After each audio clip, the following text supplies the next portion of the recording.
Bom dia, galera! Tudo bom? Eu sou a Isa e você está no Lido Lendo. Sejam todos muito bem-vindos ao canal. E hoje nós vamos falar um pouquinho sobre um livro muito legal, mas muito legal mesmo, que é o Transpatagônia, Pumas Não Comem Ciclistas, do autor Guilherme Cavalari. Quem me indicou esse livro foi o Seu Mochilão, que é aquele blog de aventura que eu sempre falo aqui, né? Que eu adoro muito e recomendo. E ele falou que o livro era ótimo e tal, e eu, claro, coloquei na minha listinha de futuras compras. Só que aí, para minha surpresa, pouco tempo depois eu recebi um e-mail do próprio Guilherme, do autor, perguntando se eu aceitaria receber o livro dele. E é lógico que eu topei, porque já era um livro que eu queria ler há muito tempo. E, gente, que livro legal! Muito bom! Nesse livro aqui, Transpatagônia, Pumas Não Comem Ciclistas, que já tem esse título super bacana, o Guilherme, o próprio autor, vai contar pra gente como foi a experiência de pedalar durante 6 meses, 6.000 quilômetros, sozinho, de bicicleta, evitando o asfalto e a estrada normal, por toda a extensão da Patagônia e da Terra do Fogo. 6.000 quilômetros, gente. 6 meses pedalando sozinho. É muita doideira. De pedalar, ele também fez 500 quilômetros de trekking ao longo desses 6 meses, né? Ele mesclou o pedal com a caminhada. Então, gente, só isso me arrepia todinha, sabe?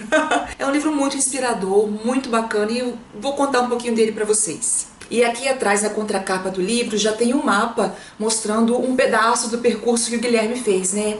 Aliás, o que não falta nesse livro é mapa. E eu adoro livros com mapa, gente. Aliás, o Guilherme tem muita experiência com isso, tá, gente? Ele mapeia trilhas. E então, os mapas são bem detalhados. Tem aqui no início, contando toda a viagem. Também tem mapas pelo meio do livro. Também tem algumas fotos no meio, muito legal.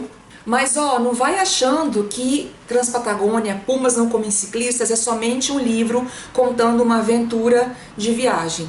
Não, é muito além disso, galera, sem brincadeira. Aqui o Guilherme vai mesclar muito bem detalhes da sua viagem, como também a história do local, história de desbravadores do passado que ajudaram a explorar essa região tão inóspita, né? Vai contar pra gente também um pouco da história atual da região e, acima de tudo, ele vai pensar muito na vida e vai dividir esses pensamentos com a gente. Como ele mesmo falou, quando você está em cima da bike é um momento muito propício para você filosofar.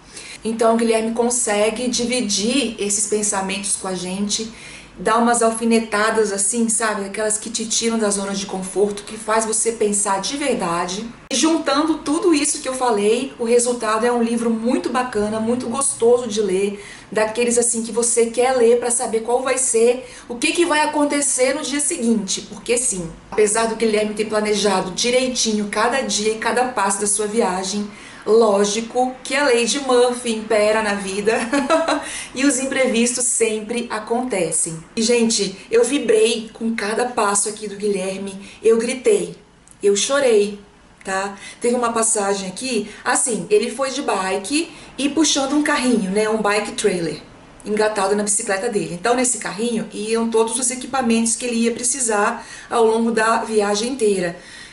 Barraca, equipamentos de filmagem, de gravação, comida, né, isso tudo. Teve uma passagem aqui que o carrinho dele quebrou. Gente, eu fiquei desesperada quando ele contou que o carrinho quebrou. E antes mesmo dele falar que ele... E agora? Eu já tava gritando, danou-se, e agora? Teve uma outra hora que ele tava empurrando a bicicleta, né, com o carrinho assim, atravessando o rio. E de repente, a bicicleta ficou super levinha. E aí, ele se achando, né, bem forte e tal, que estava bem fisicamente, que não estava sentindo tanto aquele peso, quando ele olha para trás, o carrinho dele boiando lá atrás do rio. Tem essas coisas mais engraçadas, mas também tem coisas mais sérias, né, que aconteceram pelo meio do caminho. Por exemplo, quando você tá pedalando e chove, é muito legal, né, dependendo.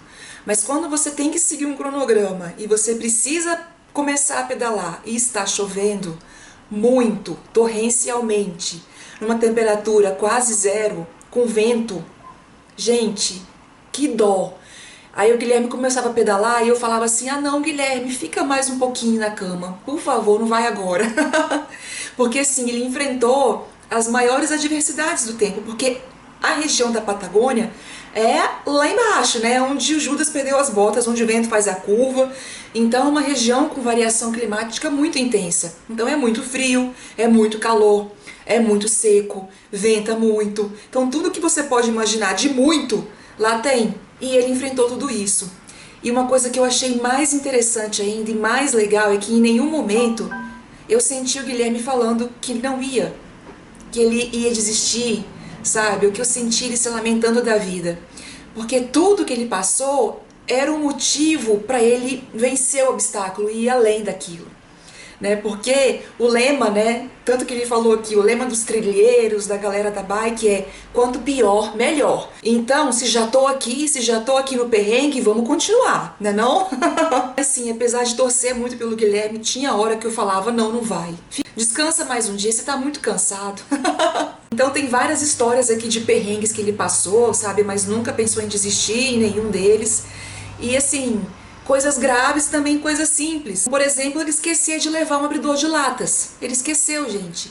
E ó, aqui atrás do livro, deixa eu mostrar logo pra vocês, tem uma lista com todo o equipamento que o Guilherme levou na viagem. O que é bacana para você se basear também, caso queira fazer uma viagem parecida, né? Então, ele listou aqui pra gente tudo que você pensa. E aqui nessa lista está escrito um abridor de latas 0,023 quilos. E esse homem me esquece o abridor de lata. Aí você fala, ah, mas é só um abridor de lata. Não, gente, ele ficou desesperado, eu também ficaria. Por quê? A base da alimentação do Guilherme foi miojo e enlatado. Como é que ele ia comer? E teve uma passagem aqui que ele pedalou com um vento tão forte que derrubava ele da bike. E assim, o jeito que ele escreve, eu me senti ali, sabe, fazendo força com ele, pedalando com ele. Muito legal mesmo. Mas também vale ressaltar que o livro não é só coisa triste, sofrida e dolorida não, tá? Mesmo porque, quanto maior o desafio, maior também vai ser a sensação de gratidão e dever cumprido quando você chega ao fim. Então, depois de um dia inteiro de pedal sofrido com chuva, no final do dia o Guilherme armava sua barraca e deitava no céu estrelado maravilhoso, sabe? Enxergava paisagens lindas, geleiras, montanhas. E as descrições que ele faz são lindas e só me deixou com muito mais vontade de conhecer a região. Agora, uma coisa que enriqueceu bastante a leitura, em que não deixa ela somente ser um relato de viagem, é a pesquisa intensa que o Guilherme fez para escrever esse livro. O Guilherme mesmo se define como um viajante literário. Ele é um leitor ávido, voraz. Então ele estudou bastante a região e leu muitos livros sobre a região, e durante a leitura ele indica muitos livros legais. Isso me deixou com água na boca. Falando em livro, tá, gente? Ele colocou aqui uma bibliografia super, hiper detalhada de todos os livros que ele cita. Eu já vi uma aqui que eu quero muito, ó, quer ver? Deixa eu falar pra vocês. Aqui, ó, um livro chamado Across Patagonia, escrito em 1881 por uma mulher chamada Lady Florence Dixie. Gente, essa mulher é muito legal.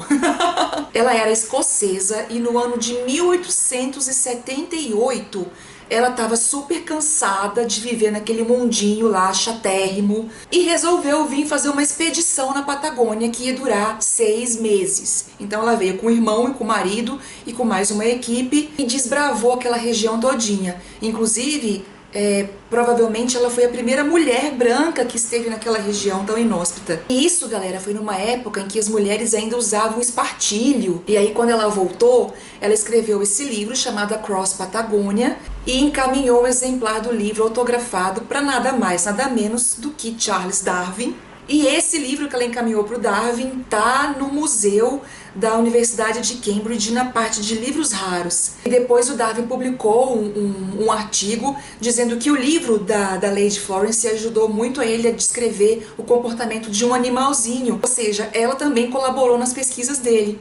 Inclusive Darwin também passou lá pela região da Patagônia, né, na expedição Beagle. Mas, apesar disso tudo, quem ganhou mais notoriedade foi o irmão da Lady Florence. Sabe por quê? Foi o irmão da Lady Florence que denunciou Oscar Wilde por sodomia.